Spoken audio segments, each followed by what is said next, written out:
Hi friends, Angie here. Welcome back to Angie's Corner. Thank you so much for stopping by. Akwaba to you and happy Thanksgiving. Today I'm going to be sharing with you one of my favorite recipes that you can take this Thanksgiving and share with your friends and family. You're going to love this. This is spicy Thai basil fried rice. This recipe is to die for, guys.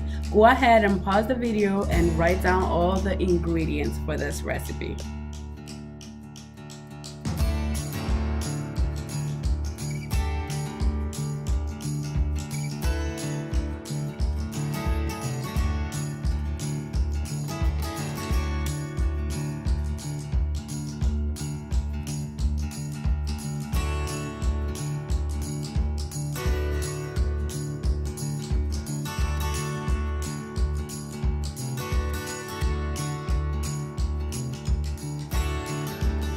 So to get started, you're first gonna make sure that you put your wok or whatever pan that you're using on the fire for a few minutes to get it hot and ready to go.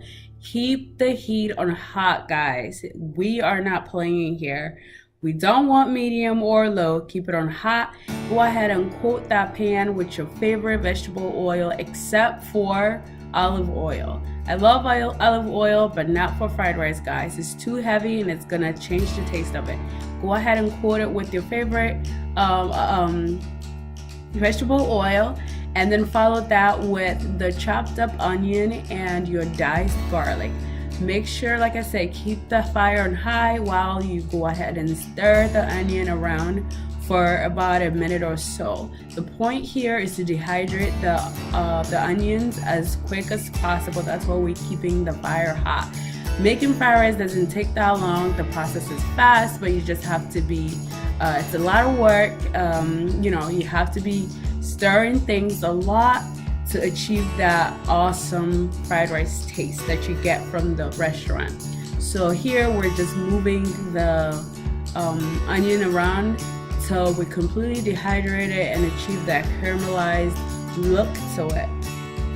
So typically for a Thai fried rice, the Thai chili and onion is blended together and then fried to start it off. But we didn't have any fresh Thai chili, we just had the powder, so we're gonna go in with our powder at this point.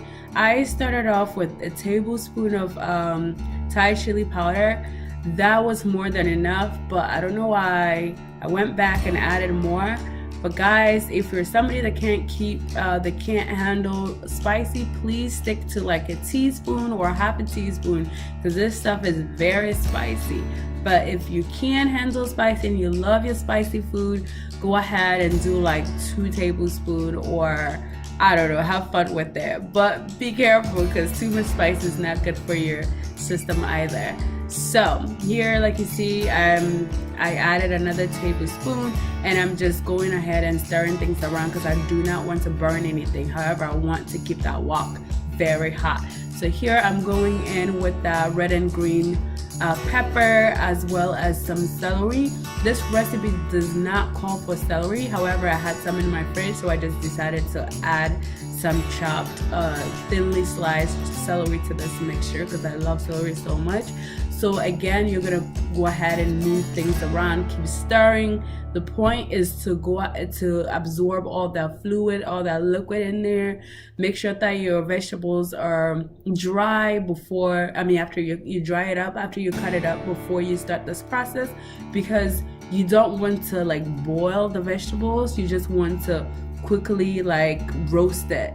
That's the point. That's why you have to keep the pan really hot. That's how you achieve the nicely kind of burnt restaurant taste to your fried rice. So keep the fire hot. Now you can see that the mixture is looking really good. Looks like the vegetable is done, nicely done. It's not overdone. You don't want to overcook your vegetables. So once you achieve that caramelized look to your vegetables, go ahead and add your rice. Here we're adding our jasmine cooked rice. We cook this rice with just water, no oil or salt, because we're going to be adding some soy sauce to it, so we don't want to overdo it with the sodium. So you slowly add your rice. And one other tip is, for any fried rice that you do, make sure that you cook the rice ahead of time and you cool it. You can cool it at room temperature, or you can cool it in your fridge if you're in a hurry. That's what I did. I let it sit in the fridge for about 20 minutes while I get everything ready. So cool your rice before you start. Here I added the protein, the tofu, that fried tofu. Go ahead and add that before you add your sauces, because you want the tofu to be able to absorb some of the sauces as well. So here I have dissolved Maggi cubes. I use 2 Maggi cubes. You can use any flavoring that you have. That's all I had, so that's what I'm using. You can use like mushroom sauce or whatever that you have. It just adds so much flavor. Maggi it tastes so good, but if you don't prefer Maggi, go ahead and just double up on your soy sauce. Here I'm also gonna go ahead and add about 2 tablespoons of soy sauce. Guys, you can see we have a lot of rice, and I did not cook it with salt, so 2 tablespoons of soy sauce is not too bad. We didn't want it too salty, so that was enough. I think I ended up adding another tablespoon, which came out still good. With the 2 dissolved Maggi cubes, you can go ahead and add all the sauce at once, but I like to add a little bit and then in the end add the rest of it. So that's why you can see that I still had some in the little container that I had. And make sure that you break apart all the rice clumps or lumps or whatever, because rice tends to stick together. You're not making a move to, guys, so make sure that you're not allowing your rice to stick together. Now, as you can see, I'm adding the rest of the mixture because I tasted it and I realized I needed all of it. So there you go. Just continue stirring it. You're gonna need to, because you don't want to overcook or burn your rice. And the last thing that goes into your pan or your wok is your basil leaves, guys. At this point, you're almost to the end. You're almost done. You don't want to overcook your basil. Just keep it in there for like a minute. You just want to get that aroma out of the basil, guys, and it's just gonna make your fried rice smell so good. This is next level good fried rice recipe right here. I really hope you guys try this. It tastes so good and it smells so delicious.